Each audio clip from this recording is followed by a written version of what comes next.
जंगल की जादुई रेस गहरे हरे जंगल में जहां ऊंचे ऊंचे पेड़ थे और रंग बिरंगे फूलों की महक हवा में तैर रही थी। वहां जंगल के सभी जानवर बहुत उत्साहित थे। वजह थी जंगल की सबसे बड़ी रेस।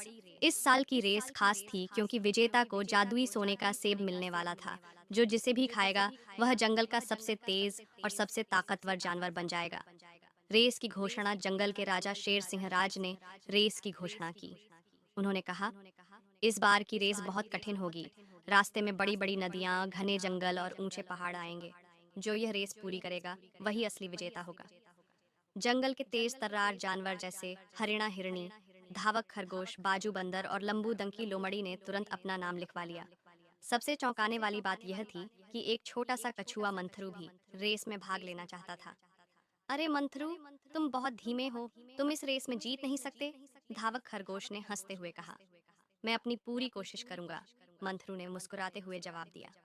रेस शुरू होते ही सभी जानवर हवा की तरह दौड़ पड़े। धावक खरगोश और हरिणा हिरनी सबसे आगे थे। बाजू बंदर डालियों पर झूलता हुआ आगे बढ़ रहा था, लेकिन मंथरू अपनी धीमी गति से धीरे धीरे चल रहा था। पहला पड़ाव था गहरी नदी। खरगोश और हिरनी तुरंत कूदकर पार कर गए, मगर लोमड़ी पानी में गिर गई और पीछे रह गई। कछुआ आराम से तैरता हुआ नदी पार कर गया। दूसरा पड़ाव था घना जंगल। जंगल में तेज दौड़ना मुश्किल था, लेकिन बाजू बंदर को कोई दिक्कत नहीं हुई। वह डालियों पर झूलता हुआ सबसे आगे निकल गया। खरगोश और हिरनी को झाड़ियों ने धीमा कर दिया, लेकिन कछुआ चुपचाप चलता रहा।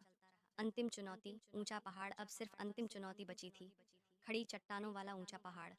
खरगोश और हिरनी थक गए थे, बंदर भी फिसलकर नीचे गिर पड़ा, लेकिन कछुआ अपने मजबूत पैरों से धीरे धीरे ऊपर चढ़ता रहा।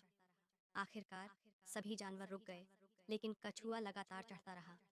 जैसे ही सूरज की पहली किरण पड़ी, मंथरू कछुआ पहाड़ की चोटी पर पहुंचा और जादुई सेब उठा लिया। मंथरू बना जंगल का हीरो। सिंहराज ने सबको बताया, इस रेस में जीतने के लिए तेज दौड़ने से ज्यादा जरूरी है धैर्य और मेहनत। मंथरू ने यह साबित कर दिया। सब जानवर तालियां बजाने लगे। धावक खरगोश और हिरनी को अपनी गलती समझ आ गई। उन्होंने मंथरू को बधाई दी और दोस्ती कर ली।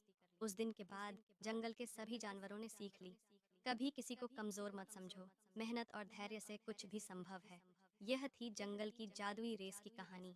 कैसी लगी? बच्चों, अगर हमारी कहानी आपको पसंद आए तो प्लीज़ वीडियो को लाइक करो और चैनल को सब्सक्राइब करो। धन्यवाद। नाउ